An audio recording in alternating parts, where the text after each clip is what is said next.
You may remember a back room where the tap was always cold, the floor was cool beneath your shoes, and a tea towel hung from a nail beside the sink. Perhaps there was a wooden draining board, worn pale by years of plates and saucepans, or a bar of soap resting in a little dish with softened edges. It was not the grandest room in the house, yet everyone seemed to pass through it, and somehow the whole home depended upon what happened there. Tonight, we are going quietly into just such a room, the scullery of an Edwardian Terrace home. If you genuinely enjoy these gentle journeys through the homes of the past, you are warmly invited to like the video and subscribe. You might also leave a comment telling us where you are listening from, and whether you remember a scullery, a back kitchen, or one particular household object that always stood beside the sink. And if you prefer to listen with the screen put away, the show is also on Spotify, which seems especially fitting for a story heard beside the imagined murmur of a kettle. So settle in now, and let the memory of an old kitchen or back room rise softly before you, whether it belonged to your childhood, your grandmother, or only to the home you can picture in your mind. There is nothing to hurry for here.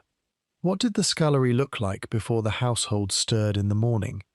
How did one small room carry so much of the washing, cooking, cleaning, and family life of the day? What skills did a woman need when hot water did not arrive merely by turning a tap? Which familiar smells gathered there, from soap and damp cotton to onions, coal smoke, and newly baked bread? And when the last dish was put away at night, what small comforts told her that the work of the home was, for a few hours at least, complete? Let us go back to an ordinary English terrace street in the year 1908, when the lamps are still glowing faintly in the morning mist, and rows of narrow brick houses stand shoulder to shoulder. Come through the back door with me, quietly, and step into the scullery before the day begins.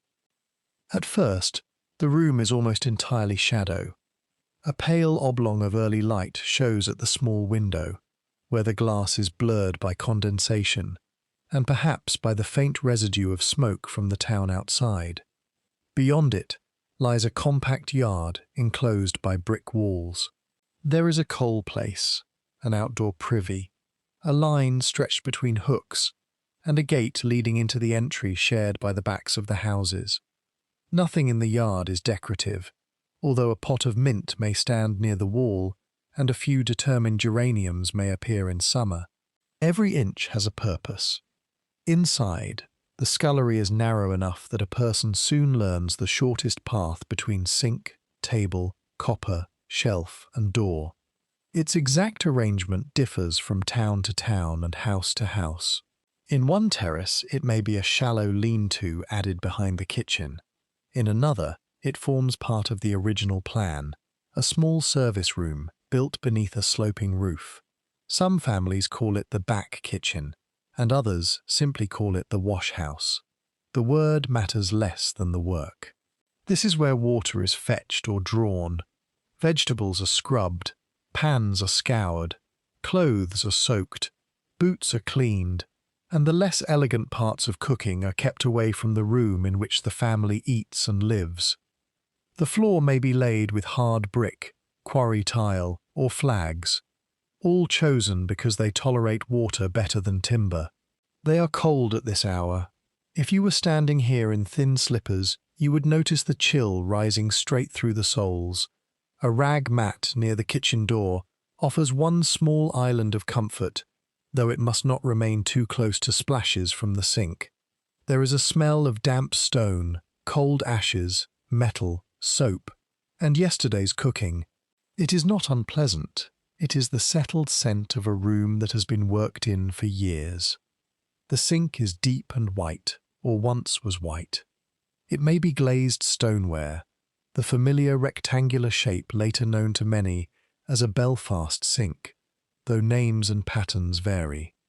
Its edges have been rubbed smooth by bowls, pails, and the hands of generations. A cold water tap curves above it if the house has an individual supply. By the Edwardian years, Piped water is common in many urban districts, but provision is not identical everywhere. Some homes still depend on an outside tap, a shared supply, or water carried from a pump. Even where water comes indoors, the single cold tap is a convenience to be respected. It is not yet the promise of effortless hot baths and endless warm rinsing. Above the sink, a shelf holds a few practical things. There is washing soda in a packet or jar, soft soap, perhaps a block of yellow household soap, a scrubbing brush with stiff bristles, and a tin of metal polish. A small dish may contain sand or another abrasive used for stubborn pans, though commercial cleaning preparations are increasingly advertised. There are cloths folded or draped to dry, each with its understood purpose.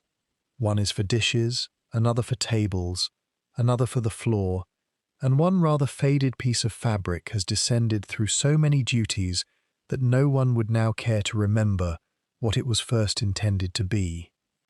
The woman of the house enters before the rest of the family. She has dressed quickly in the dim bedroom upstairs, fastening a plain day dress and tying on an apron that protects it from soot and splashes. In many homes, her first destination is not the scullery, but the kitchen range, because the fire must be revived or laid afresh. Yet she passes through this back room to reach the coal, fill the kettle, empty water left standing overnight, or bring in what she needs. Her day begins through movement remembered by the body, hand to latch, pail beneath tap, shoulder against door, fingers searching the shelf before the light is fully awake. You can hear the water strike the bottom of the kettle. At first it rings sharply against metal, then deepens as the level rises. The tap squeaks when turned off. A few drops continue after it is closed, falling into the sink at patient intervals. In a silent house, each one sounds distinct. The kettle is carried into the kitchen, the main living room of many modest terraces. Here, the black range occupies a commanding place in the wall. It heats the room, boils water, cooks meals, and, depending on its design, may warm an oven or a small boiler. It also demands regular attention. Ash must be cleared, coal must be brought in, drafts adjusted, bars cleaned, and black lead applied when the iron needs restoring to its dark shine. A modern appliance waits for the touch of a switch. The range is more like a member of the household with firm habits and a rather serious appetite. The fire from the previous evening may have been banked carefully, but it is often nearly gone. The woman kneels on the hearthrug or folds herself close to the grate. She removes the ashpan gently so that fine grey dust does not billow across the room. Cinders worth saving are separated from useless ash. Paper and dry sticks are arranged, then small pieces of coal. A match scratches. Flame catches along an edge of newspaper, curls it brown, and begins to whisper around the kindling. There is skill in judging the draught. Open too much, and the new fire burns eagerly through its fuel. Give it too little air, and it sulks beneath smoke.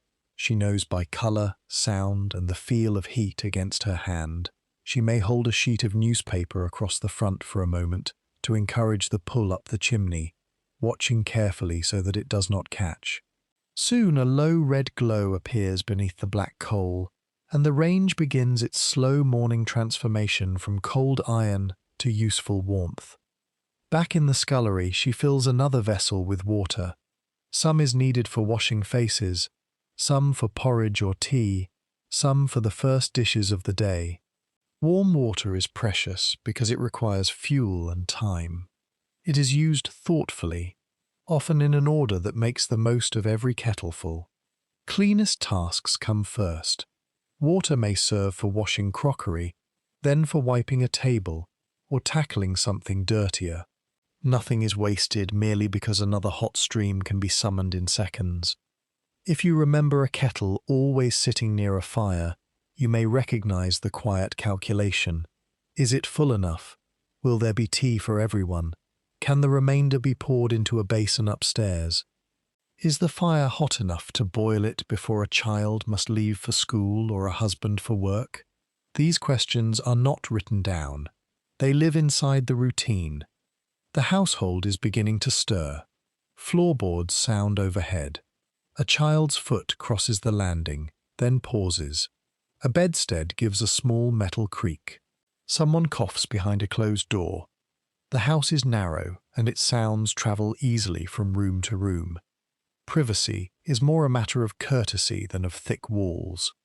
In the scullery, the woman sets out a basin and jug, or carries warm water upstairs if washing is done in bedrooms.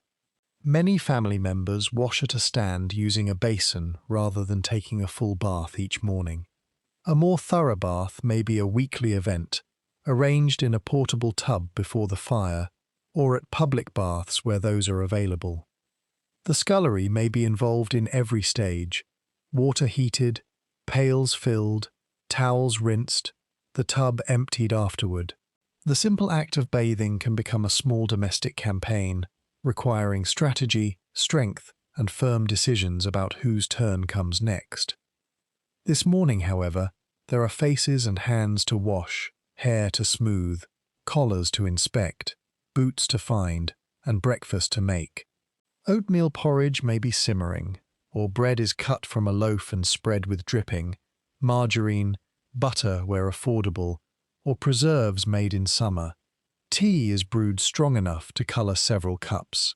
In some households there is bacon, an egg, a little fish, or leftovers warmed from yesterday. In others, breakfast is plainer. Edwardian domestic life covers many incomes, regions, and traditions, and no single table can stand for them all. Yet in countless terraces, the day begins with heat coaxed from coal and food made ready by hands already busy before anyone sits down. The scullery receives the evidence. A knife smeared with fat, a porridge pan with a stubborn rim, cups stained brown, spoons, plates, a milk jug, perhaps a child's mug decorated with a faded pattern. They arrive in stages as people finish. The sink becomes a waiting place until enough hot water is available and the urgent departures have been managed. The kitchen fills with voices. A child cannot find a button. Another has remembered a book only when it is nearly time to go.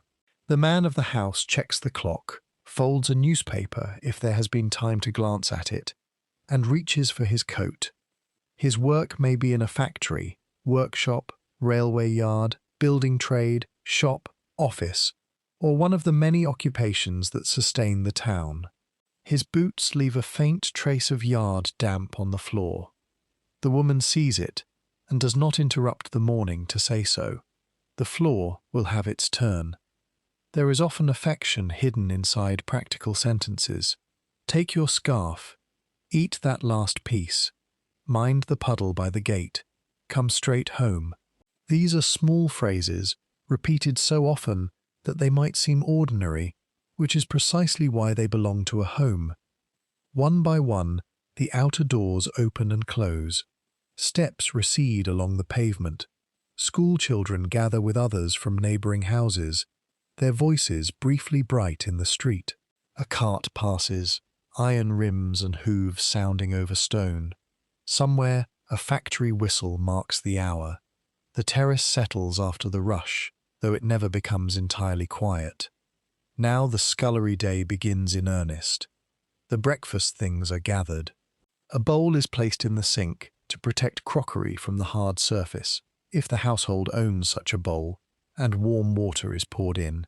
Soap or soda is added, according to the task and the materials being washed. The woman begins with glasses or cups, then plates, then cutlery, leaving greasy pans until last. This order, familiar to many later kitchens, has a practical reason. The water remains clean enough for the more delicate pieces before it is clouded by fat and soot. Her hands move steadily. Dip, wipe, turn, rinse. A cup is held up toward the window to check its rim. A knife receives careful attention, especially if its handle is bone, wood, or another material that does not benefit from soaking. Carbon steel blades can stain or rust, so they are dried promptly. Good knives are not left carelessly beneath cloudy water, where an unsuspecting hand might meet them. That lesson has travelled through generations of kitchens almost unchanged. The plates may carry a willow pattern, a plain band, or mismatched flowers acquired one piece at a time. Few ordinary households discard useful china because the set is no longer complete. A chipped plate can remain in service if the damage is not dangerous. A cracked cup may be retired to hold hairpins, buttons, grease, or a small plant. Objects move down the ranks of household respectability rather as old cloth becomes an apron, then a duster, then a rag for the grate. Nothing leaves without first offering every possible use. The drying cloth is linen or cotton, softened through repeated washing. She rubs each item until it no longer squeaks beneath her fingers, then places it on the dresser or shelf. The wooden draining board, if there is one, slopes slightly toward the sink. Water gathers in familiar grooves. Its surface has been scrubbed so often that the grain stands pale and smooth. A pot resists. It has held porridge, and a thick crescent clings around the inside. She leaves it to soak while wiping the kitchen table. This is not surrender.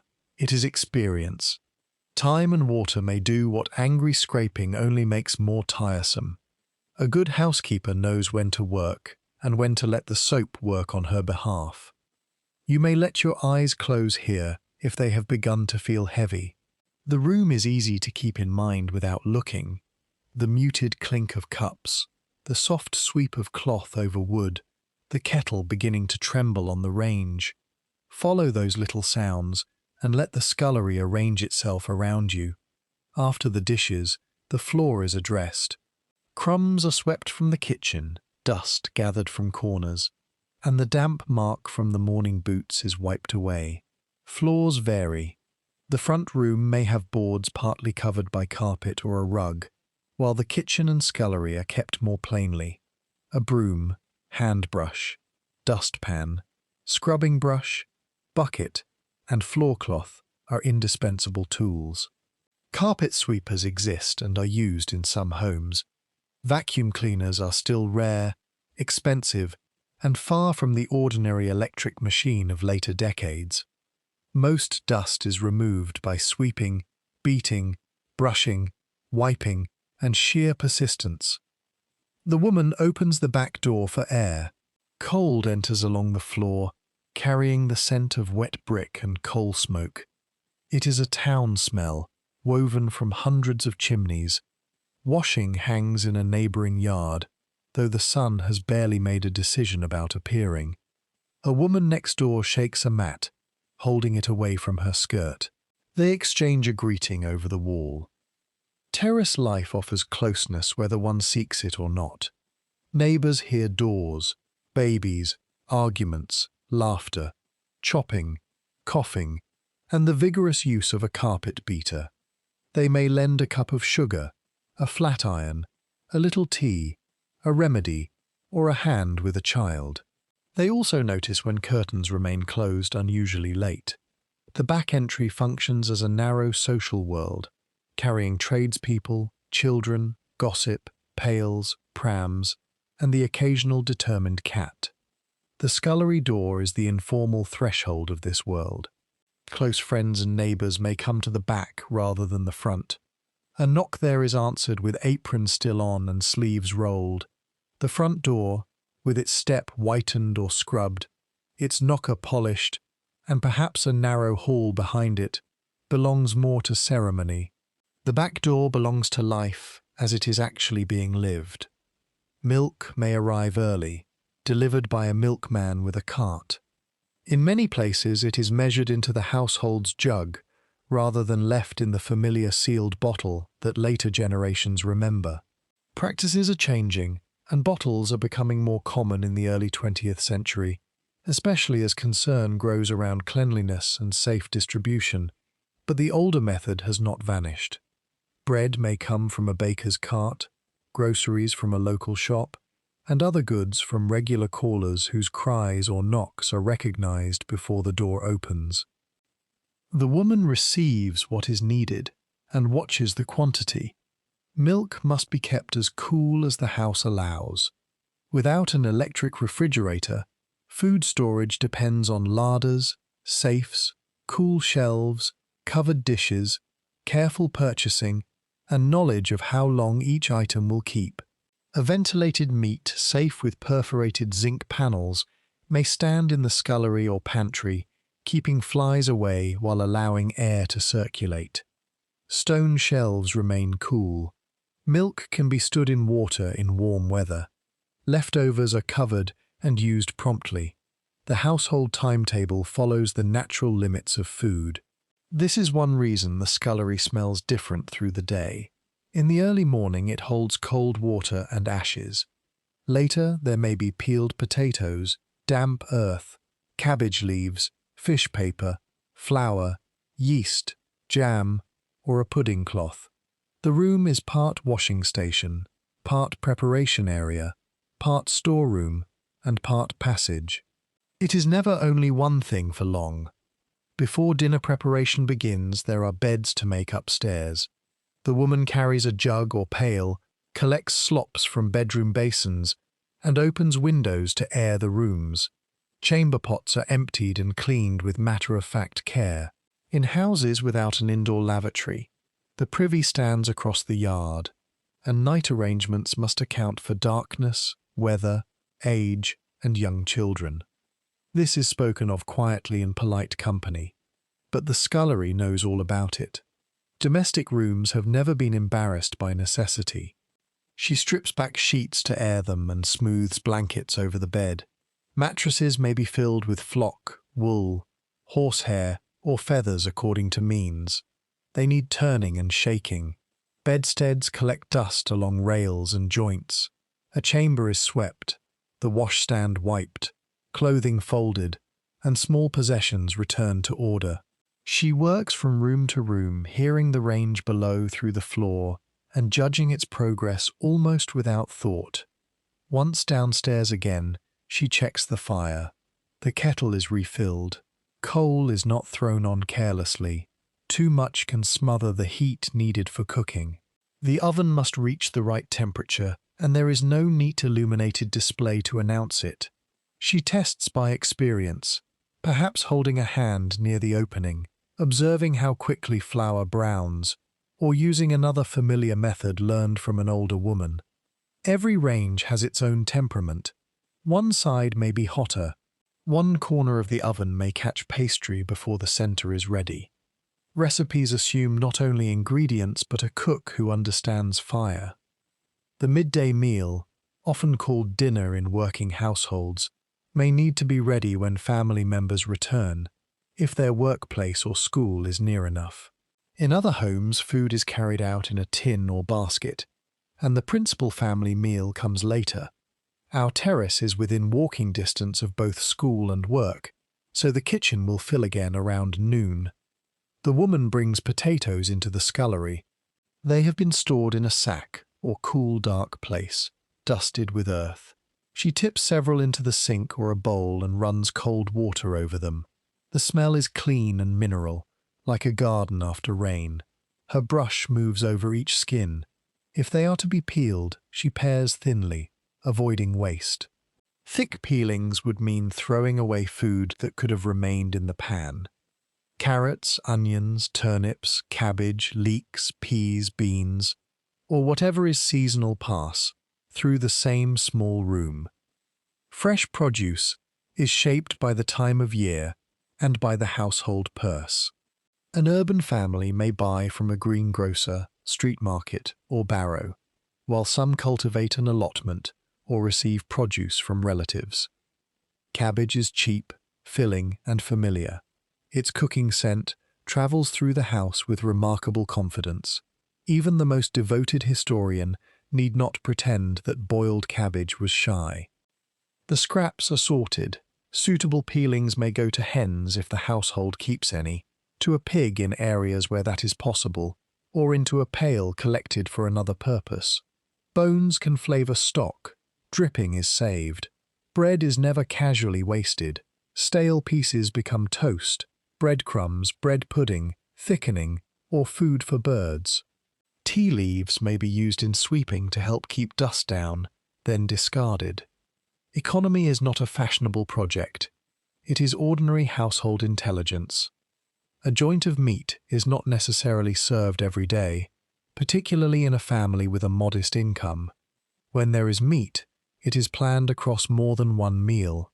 A Sunday roast may appear cold on Monday, minced or hashed on Tuesday, and leave bones for broth. Suet puddings, pies, stews, soups, fried leftovers, cheese, fish, eggs, and vegetable dishes fill the spaces between. The precise menu changes with region, religion, income, occupation, and family taste. What remains constant is the cook's need to turn what she has into enough. Today there is a stew made from a small quantity of meat, onions, carrots, and potatoes. The pieces are cut on a wooden board in the scullery, where mess is easier to contain. The knife makes a measured sound. Tap, pause, scrape. The ingredients are carried into the kitchen and placed in a pot with water or stock. Herbs may be added if available. Salt is used with judgment. The pot settles onto the range, where a slow heat will soften everything and mingle the flavors. Flour is mixed for dumplings, perhaps, or dough is prepared for bread. Many women bake at home, while others buy loaves from the baker, and some combine the two according to time, fuel, and circumstance. Home baking is not automatically cheaper if the oven must be heated solely for one item, so an efficient housewife plans several things while the range is hot. Bread, a pie, a cake, and a pudding may follow one another through the oven. Fuel gives best value when no useful heat is allowed to pass unnoticed. The scullery table is scrubbed before dough touches it. Flour falls in a soft white drift. Yeast has its own warm, living smell. Water is added gradually, because too much is harder to correct than too little. The dough first clings to fingers, then becomes elastic beneath kneading. Push, fold, turn. Push, fold, turn. It is physical work, but also rhythmic. The heel of the hand presses forward. The dough returns, smoother each time. Perhaps you remember watching someone knead bread without measuring every movement. The hands seemed to know when the dough was ready. They knew by spring, surface, warmth, and the way it released from the board. A written recipe could say 10 minutes, but the fingers made the final decision. The bowl is covered with a cloth and placed where the dough can rise without becoming too hot. In winter, this may be near the range. In summer, almost any sheltered corner will do. The cloth lifts very slightly as the yeast works. No one stands to watch it. Bread rises in the background, while other life continues. Now there is blacking to attend to. Boots worn outdoors collect mud, street dust and wear. A boot brush, blacking, and polishing cloth are kept in the scullery, sometimes in a box beneath the table. School boots need to be ready. The man's work boots may require heavier cleaning.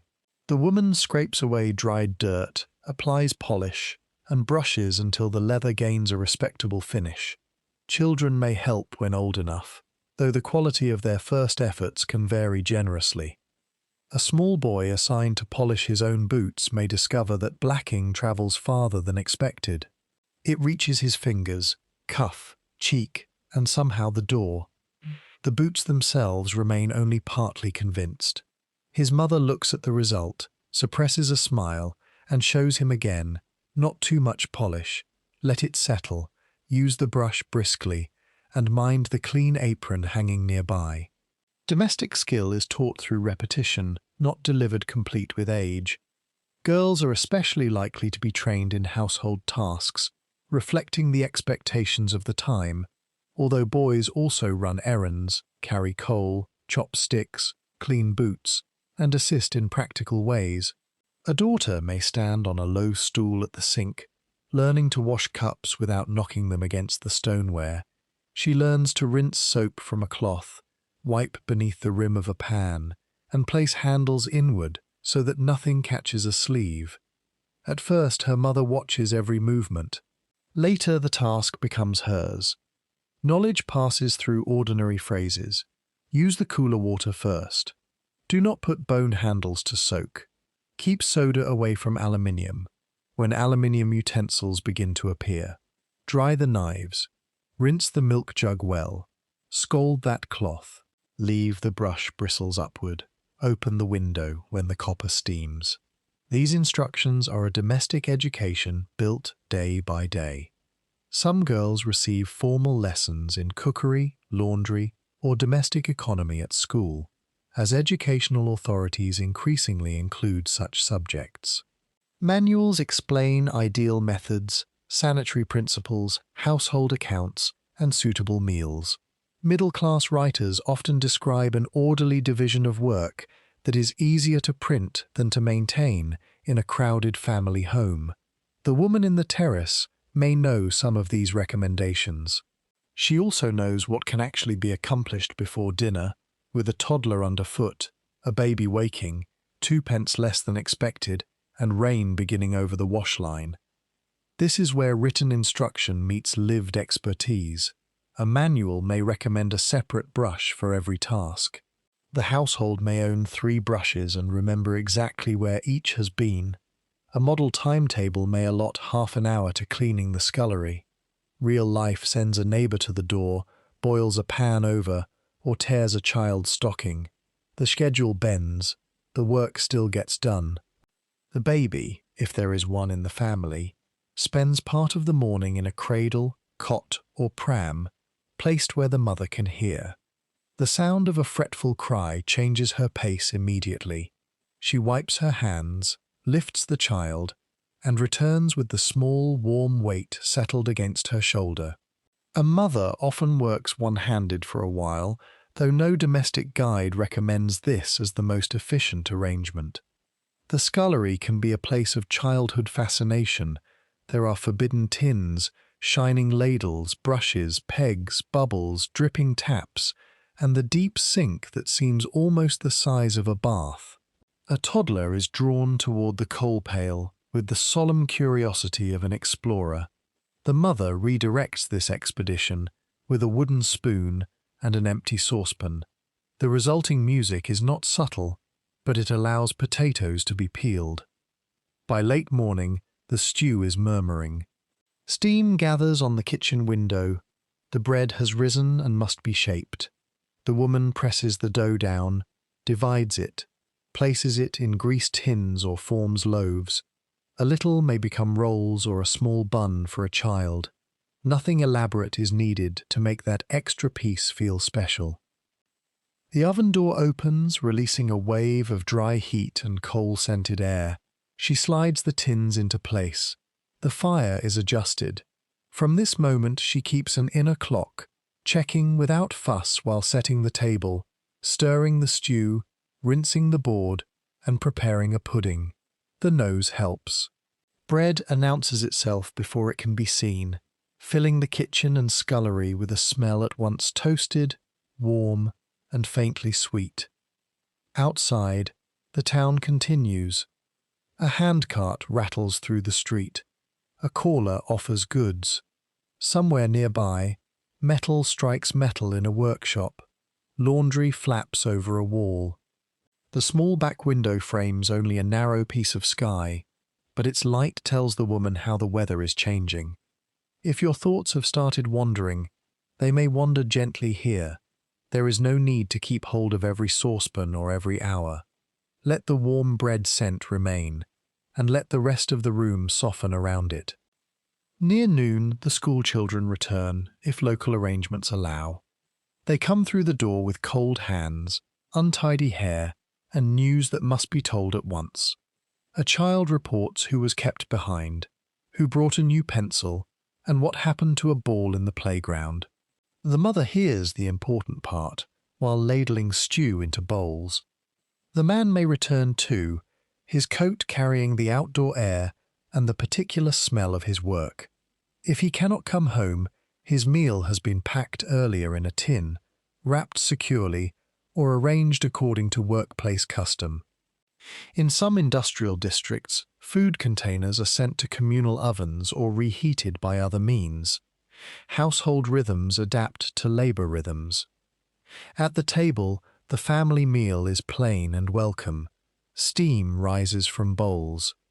Bread is cut in solid slices. Children are reminded to sit properly, pass the salt, and leave enough gravy for everyone. A spoon drops. Someone reaches too far. The baby pats the table with great satisfaction. For a little while, the work of the scullery becomes the warmth of the meal. Conversation moves between practical matters. Coal is getting low. A school notice needs signing. The rent is due. A button has come off a coat. Someone has heard that a relative may visit on Sunday. There may also be teasing, family sayings, a story from work, or a quiet disagreement softened by the need to return on time. History often records public speeches and official decisions. Around this table, the afternoon is shaped by whether there is enough bread until Friday and whether the weather will let the sheets dry. The meal ends quickly for those going back out. Bowls return to the scullery, joined by the stew pot, spoons, cups, and crumbs. The kitchen seems to exhale after the door closes. The woman stands for a moment with both hands on the table. It is not a grand pause, perhaps only 10 seconds, yet the body notices stillness wherever it can find it. She pours a cup of tea before beginning again. Tea is not merely a beverage in this room, it is a punctuation mark. It stands between breakfast and scrubbing, between callers, after shopping, before ironing, during worry, following good news, and whenever a neighbour says she will stay for only a minute. The cup warms both hands. A little milk clouds the brown surface. Sugar, if taken, is measured from the basin. She may sit near the range rather than in the front parlour, which is kept tidier and cooler for visitors or Sundays.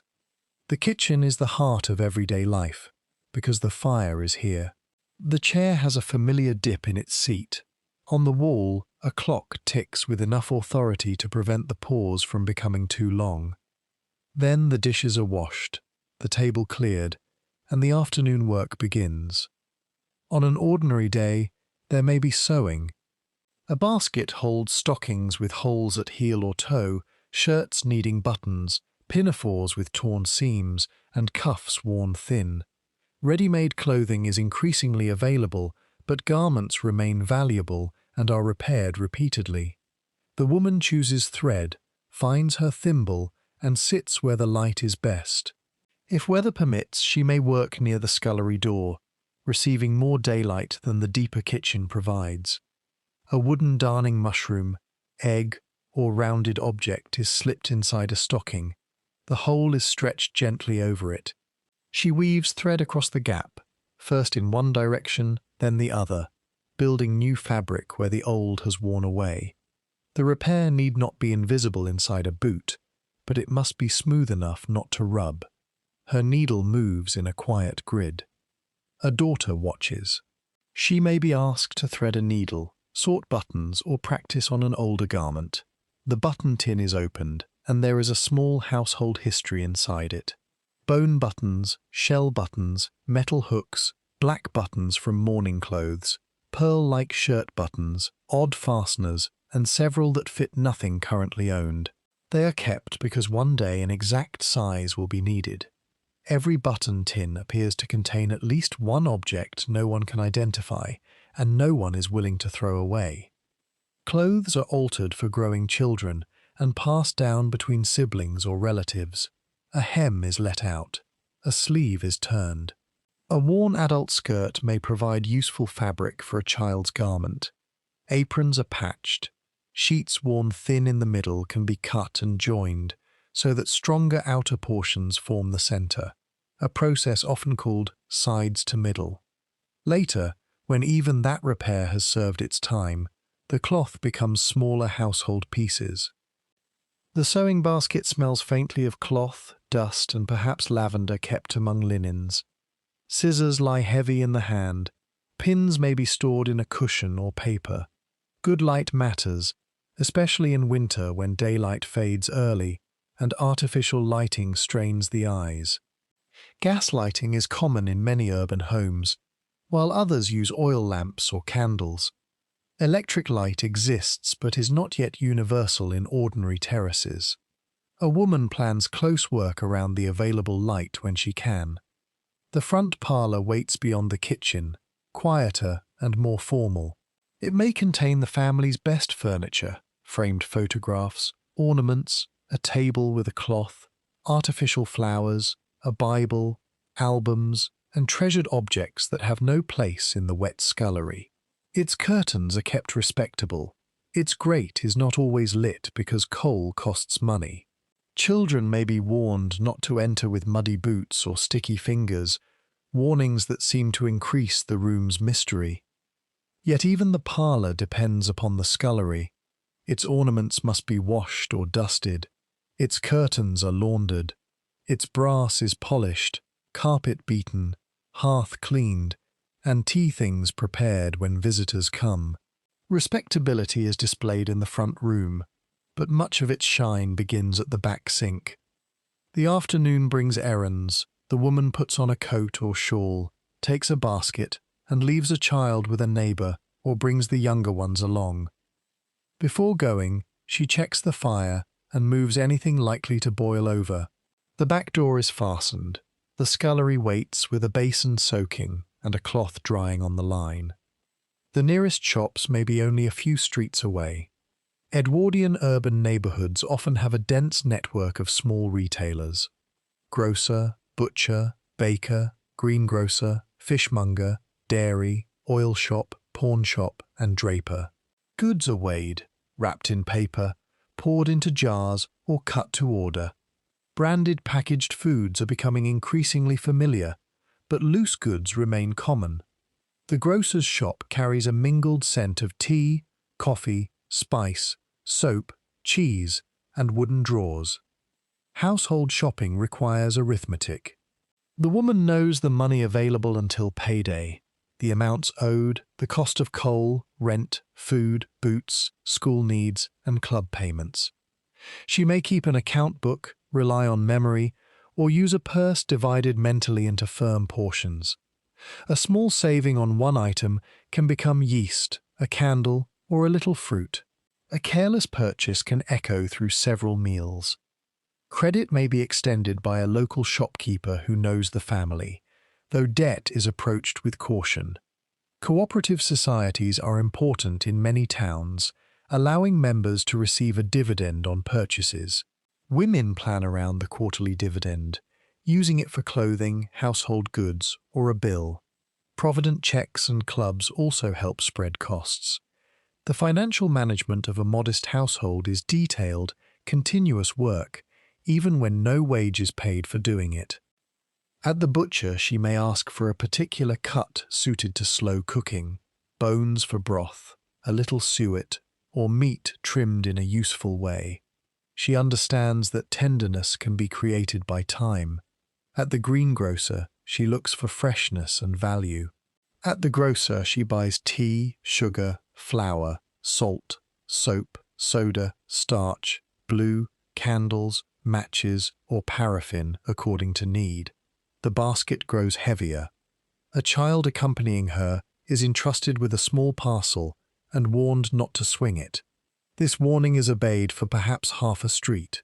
Paper twists at the top of the sugar packet. The child is reminded again more firmly and carries it against the chest as though transporting treasure.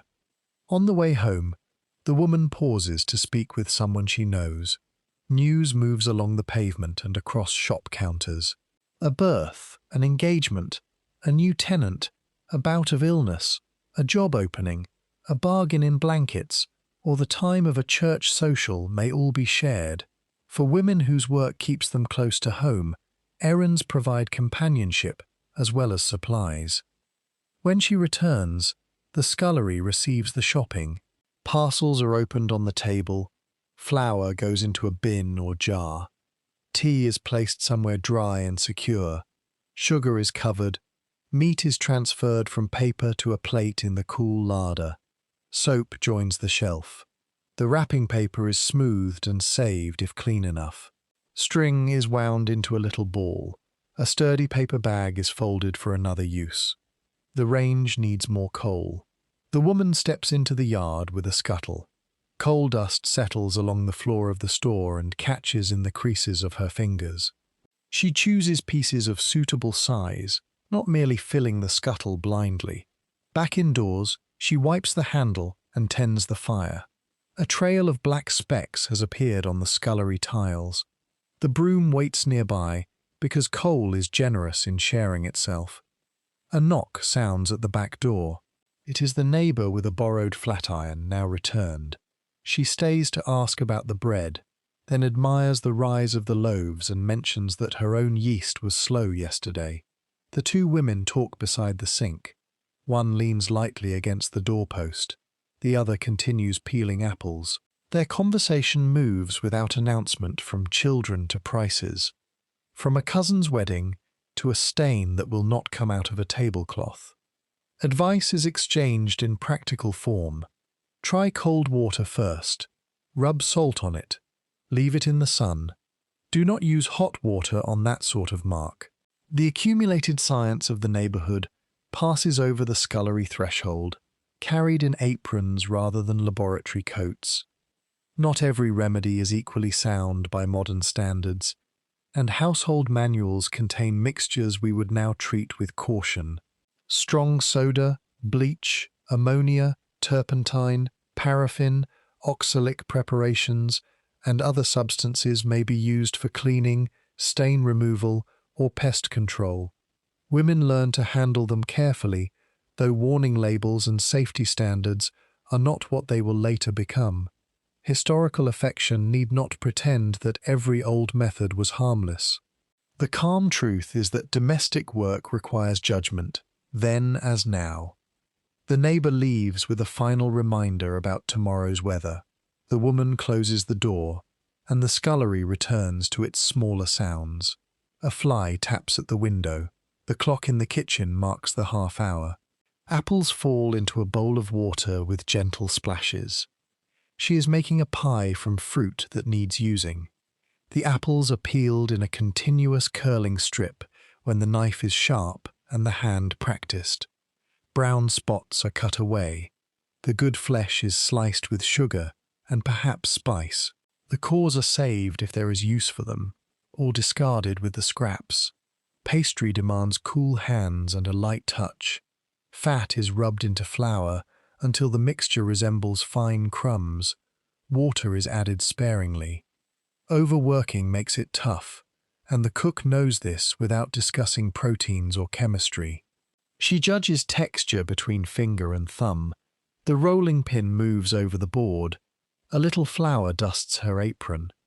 The pie dish may have a china bird or funnel to release steam, though a simple slit in the crust serves well. Edges are pressed with finger and thumb. Trimmings become a small turnover, jam tart, or decorated leaf. Children coming home will inspect these extras with close attention and a powerful sense of fairness. As afternoon light thins, the house changes colour. The scullery window turns from grey-white to blue. The yard bricks deepen with damp. Gas lamps may begin to glow in the street. Indoors, an oil lamp is trimmed, or a gas mantle lit, depending on the house. The small flame reveals steam near the ceiling and throws shadows behind hanging utensils. School ends. Children return noisier than they left, bringing slates, books, skipping ropes, marbles, or treasures discovered in the gutter and judged unsuitable for indoor residence. Boots are inspected at the scullery door. Mud is scraped outside when possible. Wet coats are hung where they can dry without scorching. Hands are washed in cold or warmed water, though enthusiasm varies until the towel reveals the evidence. A child is sent to fetch coal, another to lay the table, another to hold the baby. Homework is done near the kitchen light. A spelling list is recited, while the mother rolls pastry. Multiplication tables compete with the hiss of the kettle. The house is busy, but its busyness has a pattern. The evening meal may be lighter than dinner. Bread and cheese, cold meat, potatoes, soup, fish, a savoury pudding, or something made from leftovers. Tea is poured again. Depending on region and family usage, the meal itself may be called tea. Names shift, but everyone understands when food is ready. The pie is for later or for tomorrow. Its crust browns in the oven. The kitchen grows warmer, and cheeks pinken after the cold street. One child holds hands near the range until told not to block the heat from everyone else. Another turns a socked foot toward the fire, having somehow made a boot damp despite clear instructions to avoid the deepest puddles. The man returns from work. He removes his boots in the scullery if they are dirty and leaves them where they can be cleaned. His hands may need vigorous washing. A nail brush, soap, and basin are ready. In industrial towns, grime can cling stubbornly, and the back room protects the rest of the house from it. He splashes water, rubs his wrists, dries with a rough towel, and changes or sits down in his work clothes according to habit. The family eats. Afterwards there may be newspaper reading, sewing, quiet games, music if someone owns an instrument, or conversation by the fire. Children prepare for bed. Younger ones are washed before the range, their nightclothes warmed nearby. The scullery supplies the water and receives it again. A flannel is wrung out. Ears are inspected. Knees carry mysterious marks acquired during the day. Bedtime is a procession up narrow stairs. A candle may be carried carefully if there is no upstairs gas or electric light. The flame lifts when a door opens. Children share rooms and often beds. One asks for water after already being tucked in. Another remembers an urgent school requirement that has somehow remained unmentioned until this moment. The mother listens from the foot of the stairs, then finds the needed coin, paper, or clean handkerchief. Downstairs, evening work remains. The last dishes are washed. Grease is wiped from pans before they meet the water. The range is cleaned enough for morning. Food is covered. Milk is set in the coolest place. Crumbs are swept, and cloths are rinsed and hung apart so that air can reach them. The sink water turns grey and carries tiny islands of soap. The woman pulls the plug or lifts the bowl, depending on the arrangement. Wastewater runs away through the drain, a convenience made possible by expanding urban sanitation systems. Older memories of carrying every pail outside are not far away, and in less well-equipped homes that labour continues. Indoor plumbing, even when limited to one tap and drain, alters the weight of the day. She scrubs the sink itself. Stoneware can stain, and a clean scullery is a point of pride, though perfection is difficult in a room built for dirty work. Soda and brush remove grease. The tap is wiped. The draining board is rinsed and left clear. A pail stands upside down. The soap is placed where it will dry rather than dissolve into a soft puddle overnight. There is a final check of bolts and latches. The yard door is secured. The coal scuttle is filled for morning if she has the strength and habit of doing it at night. The kettle is replenished or left ready. Kindling is placed beside the range. Matches stay in their tin, away from small fingers. The fire may be banked with slack or dampened fuel, so that embers survive until morning, though practices depend on the range and household. The woman adjusts it carefully. Too much smoke is unwelcome. Too little remaining heat means a colder start. She watches the glow settle behind the bars. At last, she removes her apron. It bears a day's faint record. Flour near the waist, one damp patch, a thread clinging at the side, and perhaps a small black mark from the coal scuttle. She hangs it behind the door.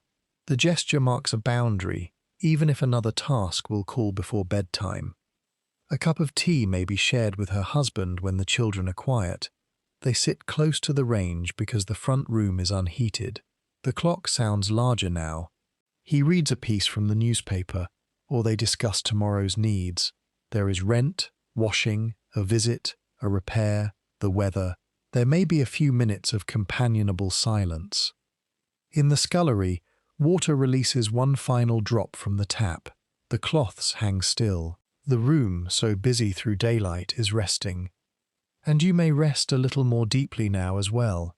The day has closed its doors behind you. There is no pail to carry, no pan waiting, no fire to coax. You need only listen as the house grows quiet.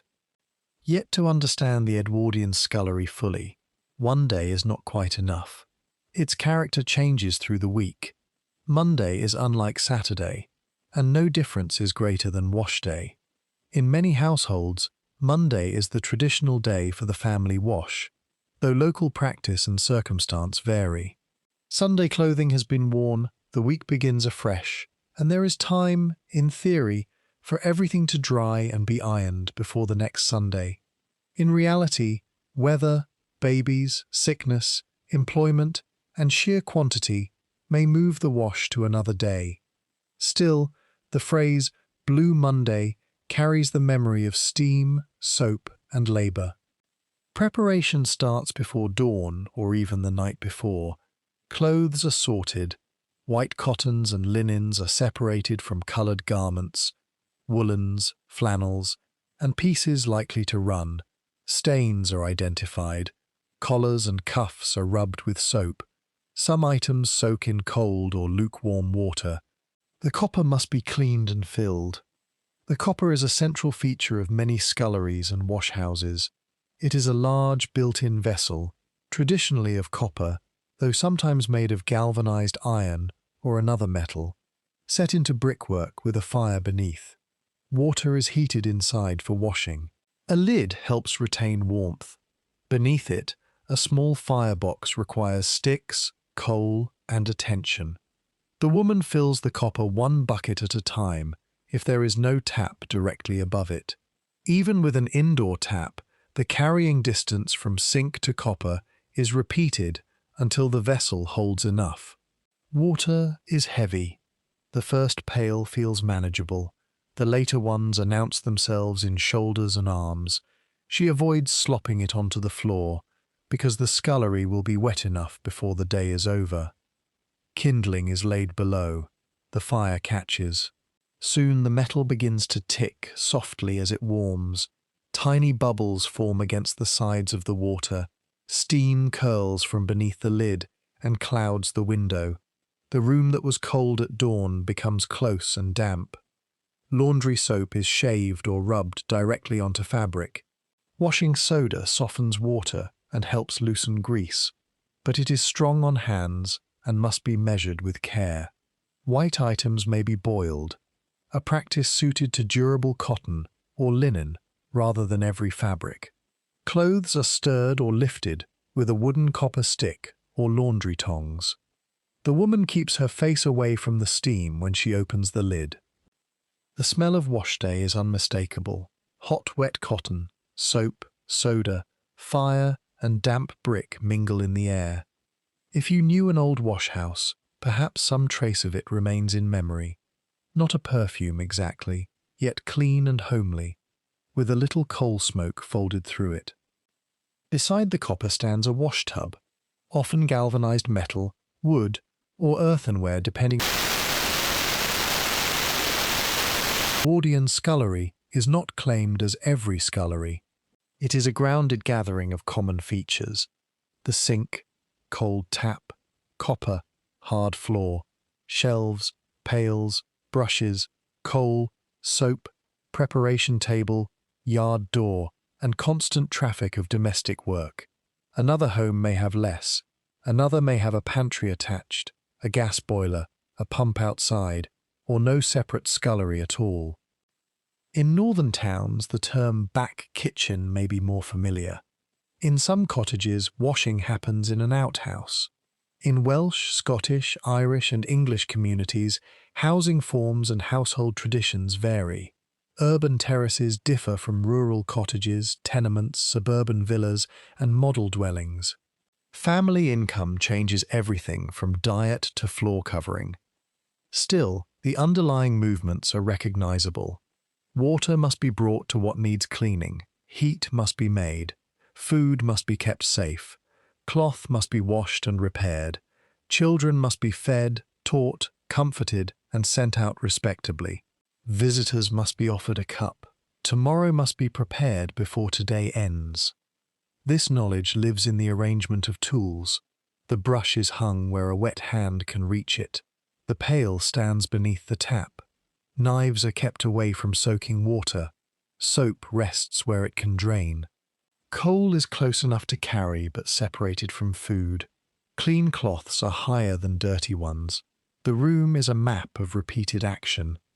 Watch the woman turn from sink to table. She does not collide with the pail because she placed it to the left. She reaches for the salt without looking. She knows the shelf by touch in poor light. The scullery has trained itself around her, and she around it. Her skill includes sequencing. Fill the copper before the water supply is needed elsewhere. Soak the pan while wiping the table. Put bread to rise before going to the shops. Heat irons while folding clothes.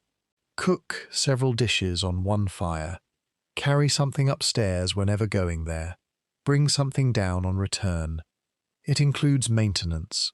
Sharpen knives, dry tools, air cloths, clean brushes, inspect jars, turn mattresses, mend small tears before they grow, oil the sewing machine, keep the range clear, empty water before it smells. Each small act prevents a larger task. It includes observation.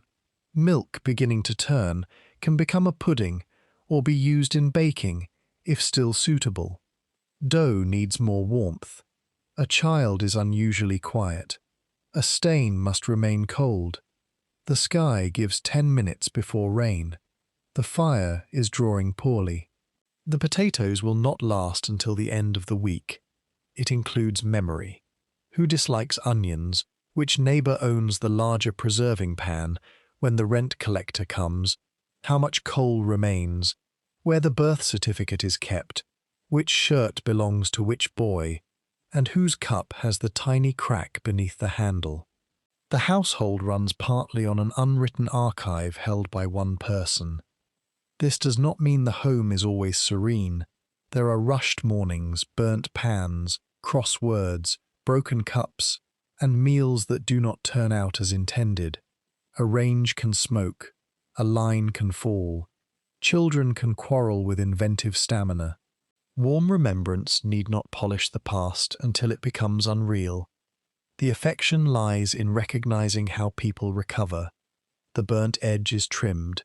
The cup becomes a plant pot. The line is restrung. The children are separated, then found sharing an apple 20 minutes later. Tea is made. Work resumes. A housewife may take pride in her home without enjoying every task. She can value clean linen and dislike washday. She can be an excellent cook and wish someone else would peel the potatoes.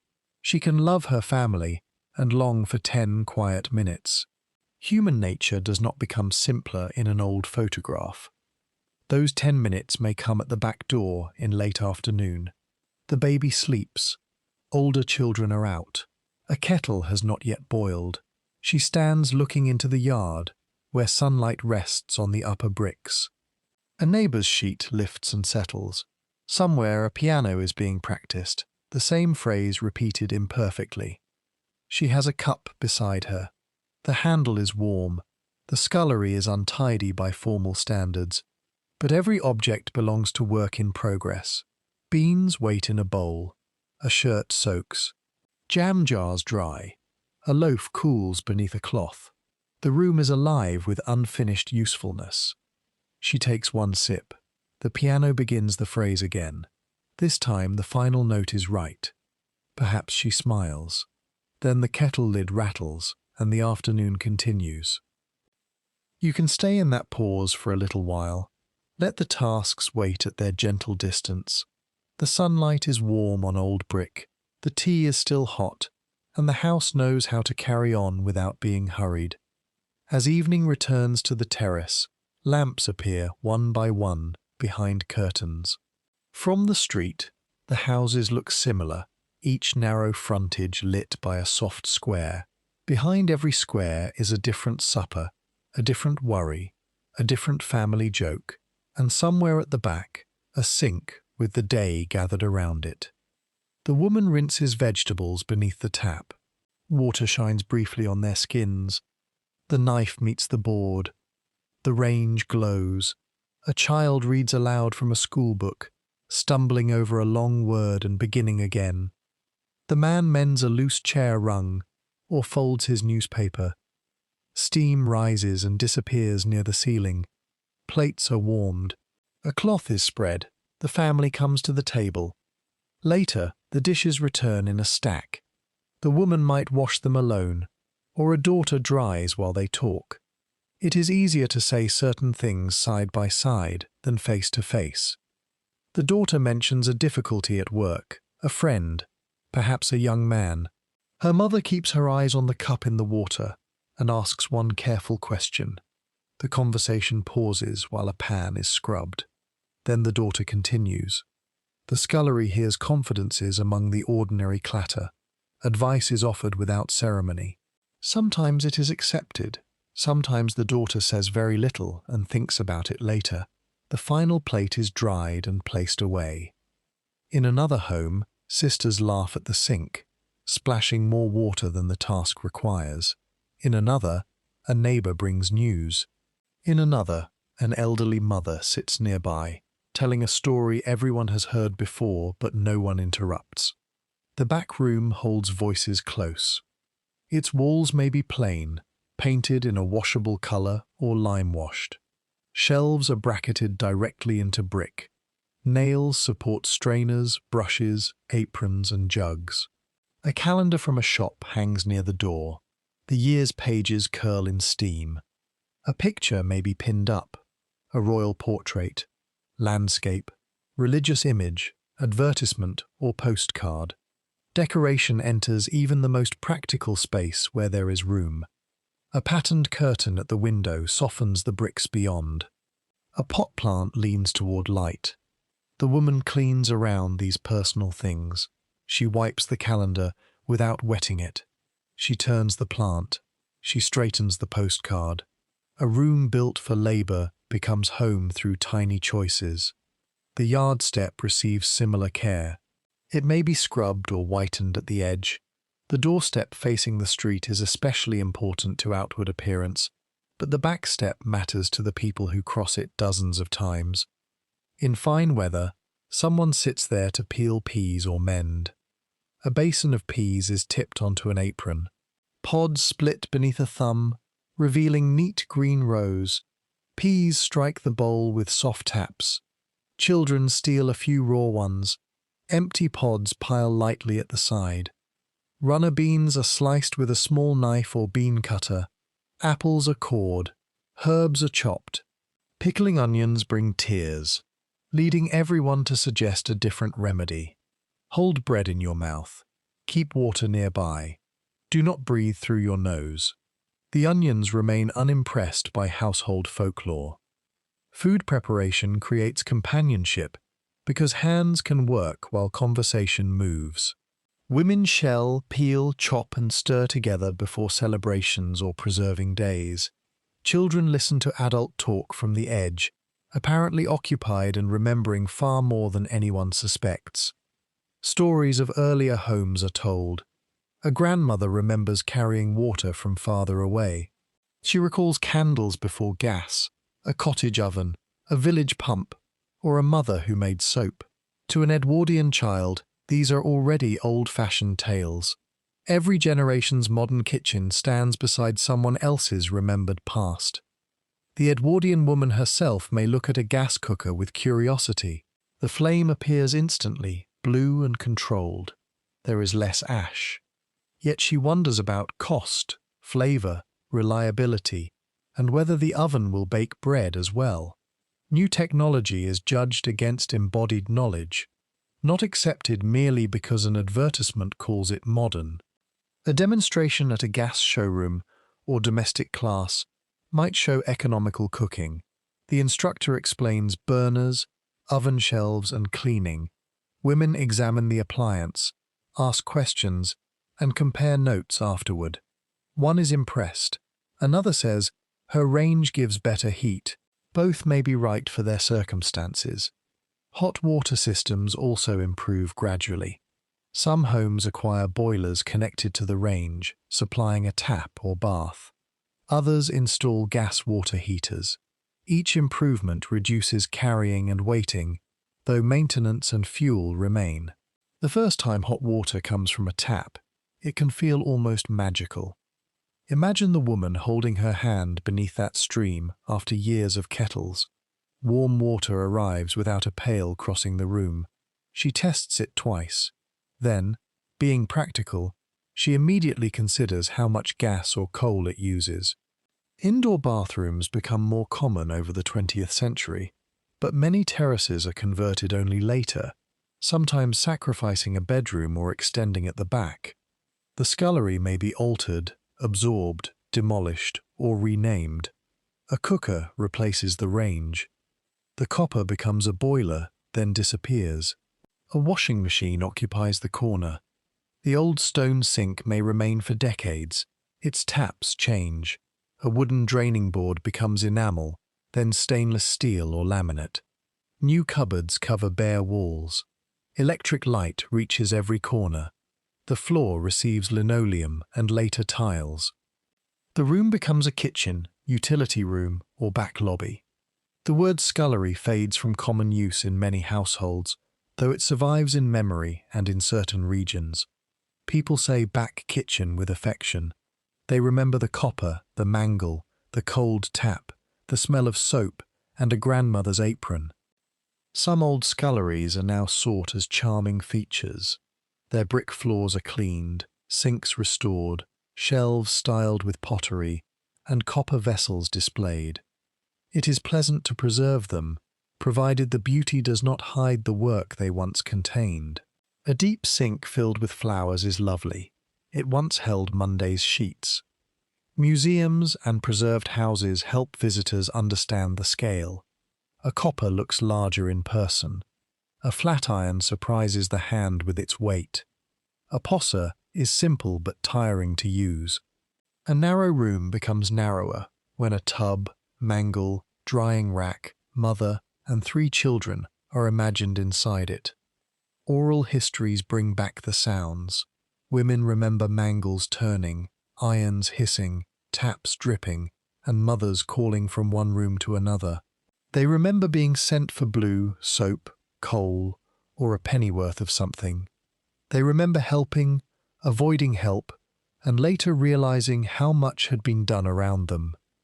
Memory often rests on texture, the rough towel, the smooth soap, the cold tap, the warm loaf, the stiff line-dried sheet, the gritty black lead, the damp wooden peg held between teeth while both hands lift washing.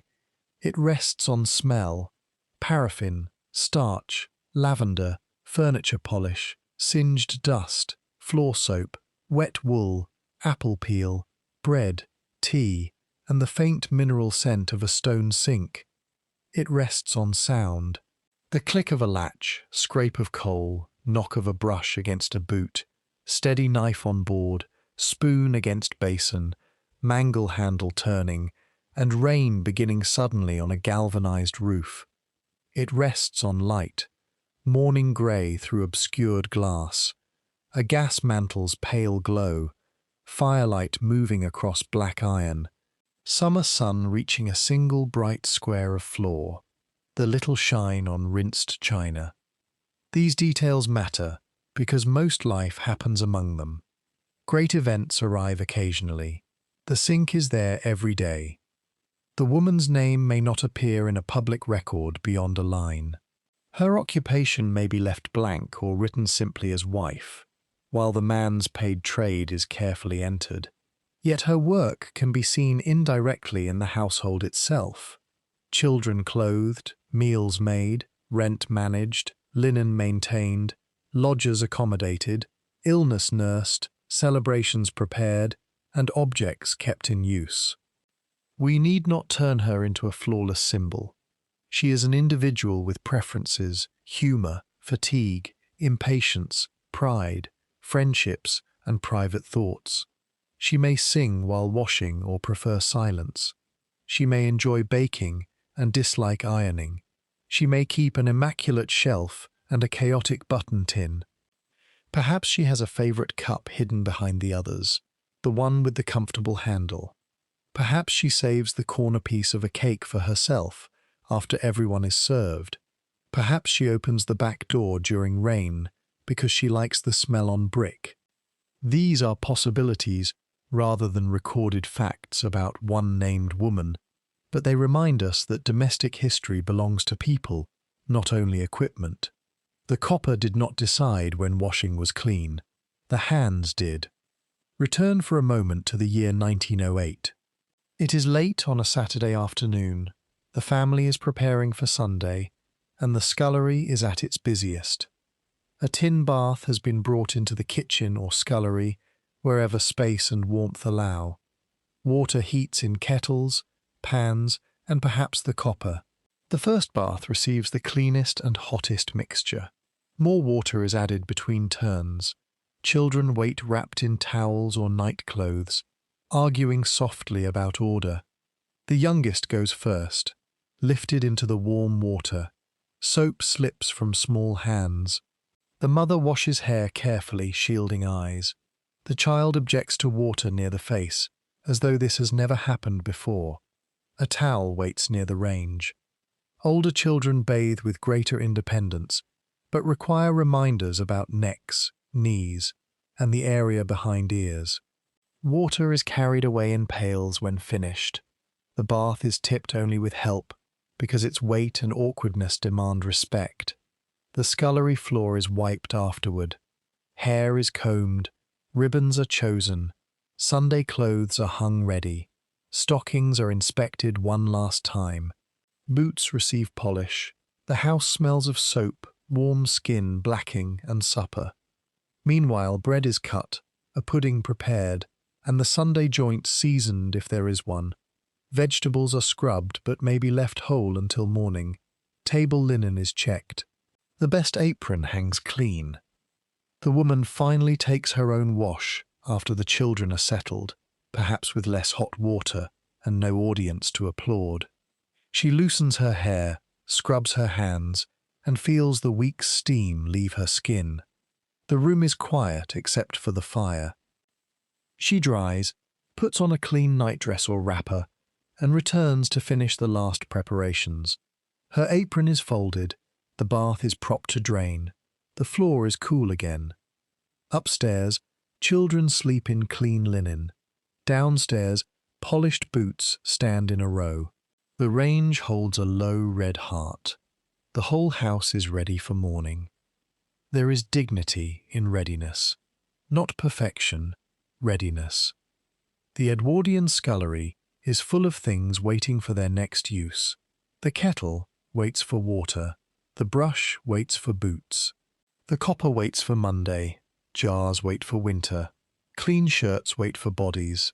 Dough waits for warmth. A chair waits for a tired person to sit down. The woman's work is often an act of preparing what another person will need before they ask. A filled coal scuttle at dawn, a packed meal, a dry pair of socks, a cup set beside a visitor, a basin carried upstairs. These gestures are practical, and precisely because they are practical, they carry care without needing to announce it. That pattern remains familiar.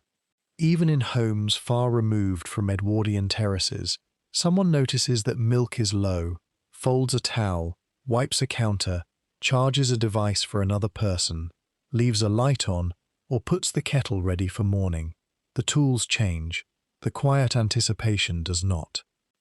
Today, hot water may arrive instantly. A washing machine turns behind a closed door, and a refrigerator keeps food safely through the night.